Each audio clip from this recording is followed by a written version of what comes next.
네, 교회 여러분 안녕하십니까? 3월 28일 월요일 새벽 예배 시작하도록 하겠습니다. 오늘 함께 나눌 성경 말씀은 시편 104편입니다. 1절부터 35절까지 제가 봉독해 드리겠습니다. 내 영혼아 여호와를 송축하라. 여호와 나의 하나님이여 주는 심히 위대하시며 존귀와 권위로 옷 입으셨나이다.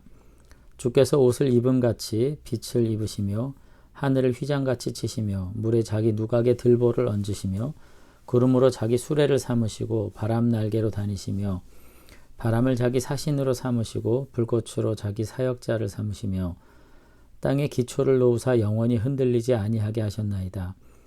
옷으로 덮음같이 주께서 땅을 깊은 바다로 덮으심에 물이 산들 위로 솟아올랐으나 주께서 꾸짖으시니 물은 도망하여 주의 우레소리로 말미암아 빨리 가며 주께서 그들을 위하여 정하여 주신 곳으로 흘러갔고 산은 오르고 골짜기는 내려갔나이다.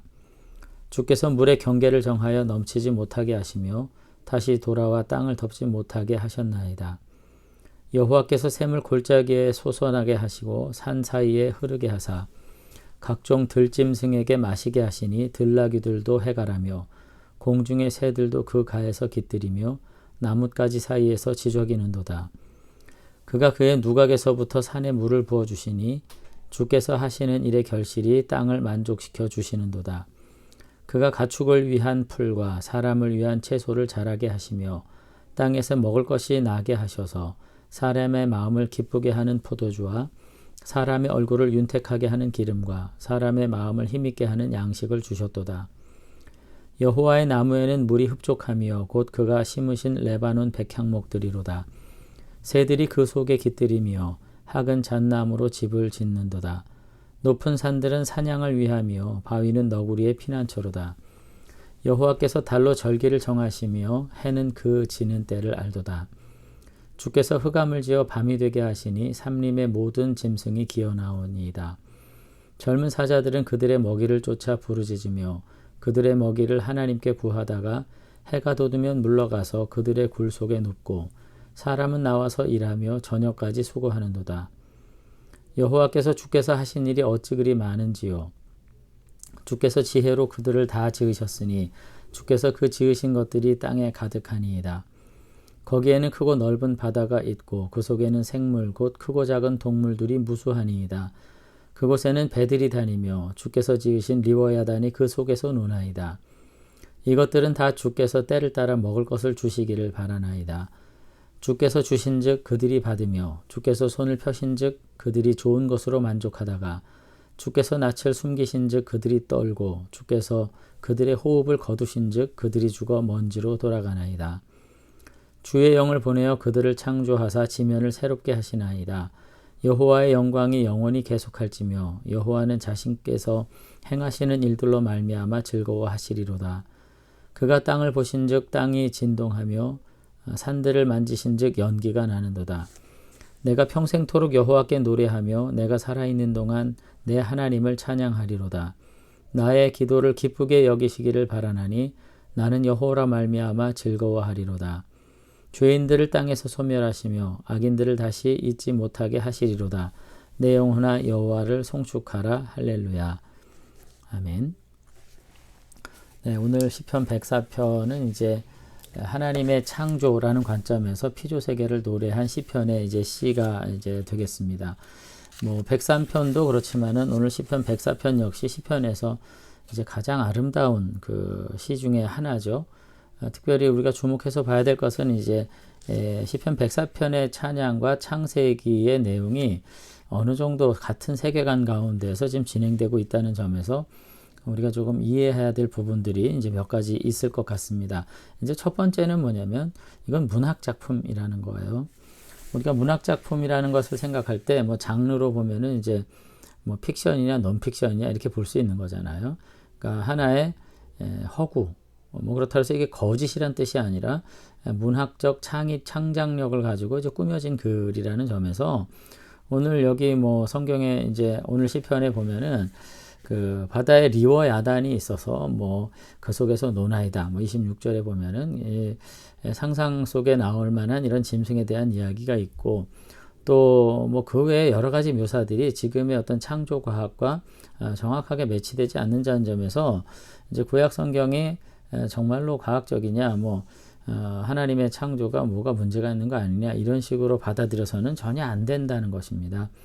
문학적인 양식을 따라서 이제 하나님을 찬양한 노래니까 이것이 가지고 있는 문학적인 어떤 이미지, 의미들을 우리가 폭넓게 좀 받아들일 수 있으면 좋겠다. 그런 생각을 첫 번째 이제 하게 되고요.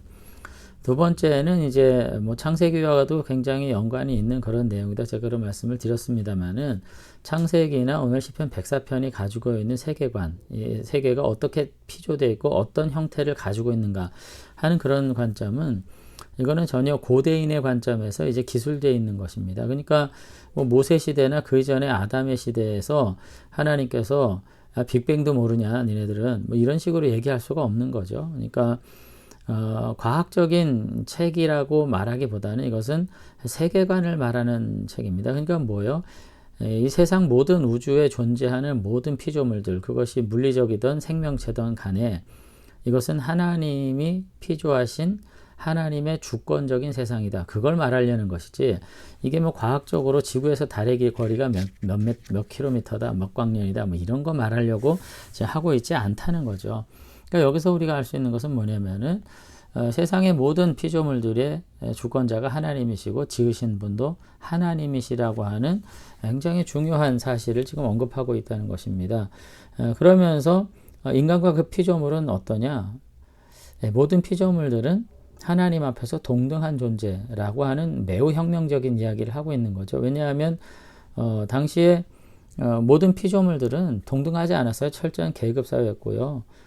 특별히 왕과 그의 가족만이 신성한 존재, 신의 아들들이라고 불렸던 그와 같은 상황 속에서 하나님께서 아담과 하와를 동등하게 지으셨고 그들이 모두 다 하나님의 형상과 모양을 따라 지음받았다라고 하는 고백은 가히 뭐 매우 그 혁명적인 어떤 굉장히 정치적인 수 있는 그런 이제 고백인 거죠.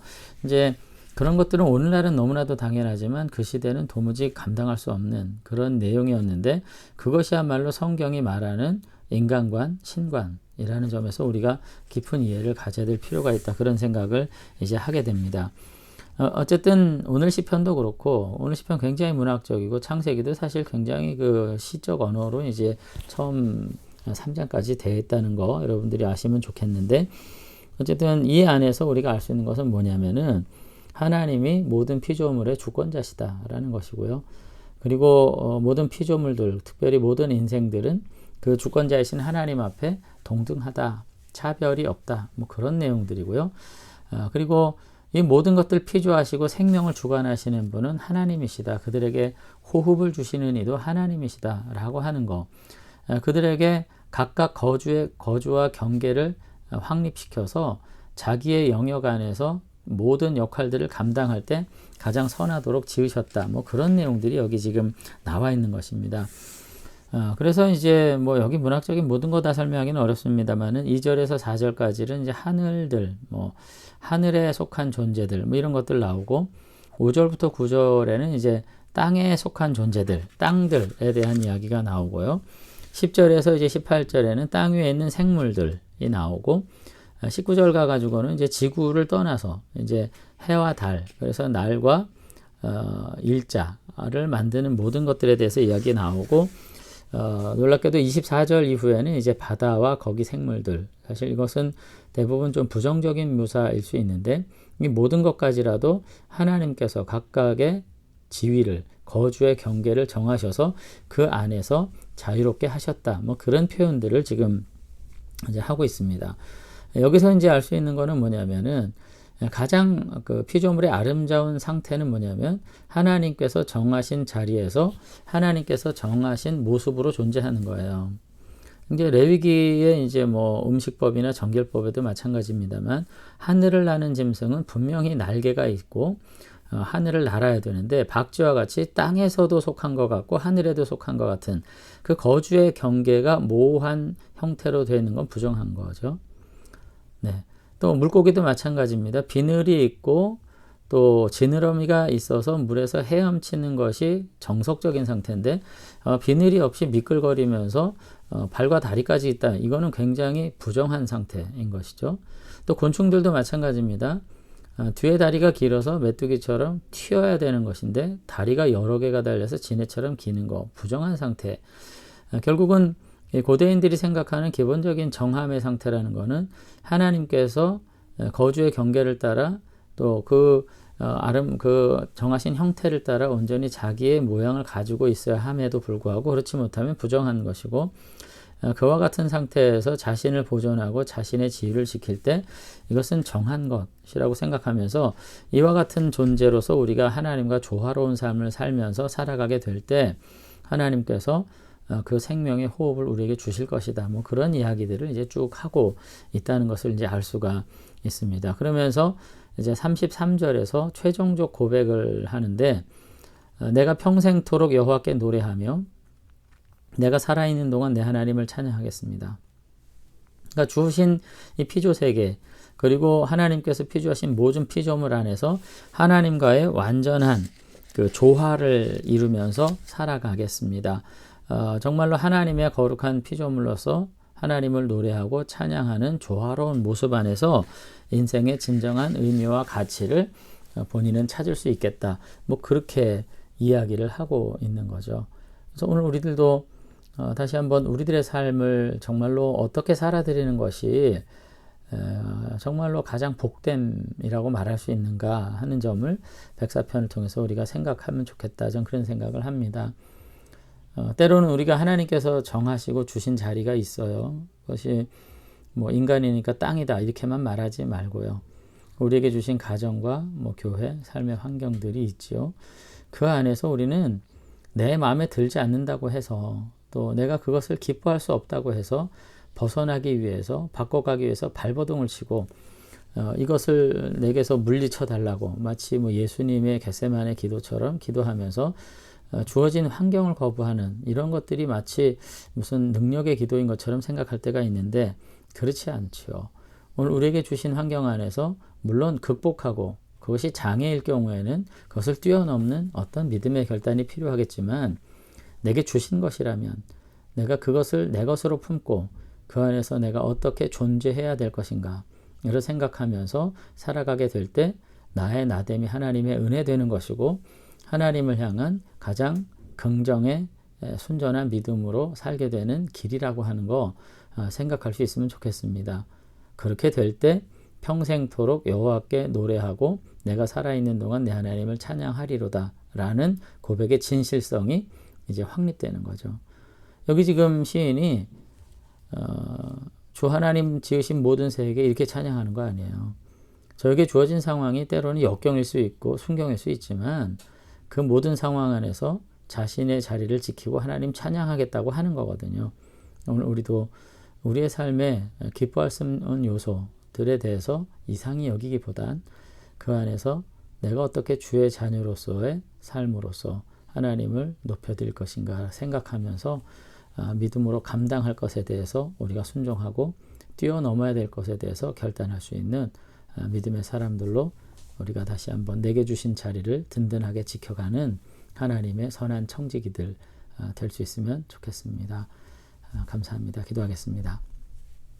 네, 하나님 아버지, 오늘 시편 104편의 저자가 대자연의 이치를 노래하면서 하나님의 주권과 그 거룩한 능력들을 온전히 신뢰하면서 아버지 하나님을 영원토록 기뻐하며 찬양하겠다고 오늘 고백하는 거 보게 됩니다. 하나님, 우리는 이 땅에 살면서 정말 능력 있는 것과 부요한 것들과 정말로 풍성한 것들을 너무나도 바라본 나머지 이 모든 것이 아버지께로부터 왔음을 우리가 잊을 때가 많이 있음을 고백합니다. 아버지 하나님께서 호흡 주시는 대로 우리가 살기도 하고 우리가 이것저것도 하고 여러 가지 목표를 따라 우리가 땀 흘리기도 하는 그와 같이 하나님에게 의존한 온전히 주님께 매어 달린 인생을 주님 앞에 고백합니다. 이 시간에 다시 한번 주어진 삶의 자리를 우리가 정말로 소중히 부여안고 아버지 하나님을 찬양하는 믿음의 사람들이 다 되도록 은혜 주시옵소서. 그래서 고통마저도 다시 한번 감사로 바꿔갈 수 있는 우리의 삶의 연약한 것조차도 하나님의 능력으로 다시금 돌릴 수 있는 참신자의 은혜를 누리도록 축복해 주시옵소서. 예수님 이름으로 기도드리옵나이다. 아멘. 네, 오늘 하루도 주 안에서 다시 한번 주신 환경 속에서 승리하는 여러분들 되시길 바랍니다. 감사합니다.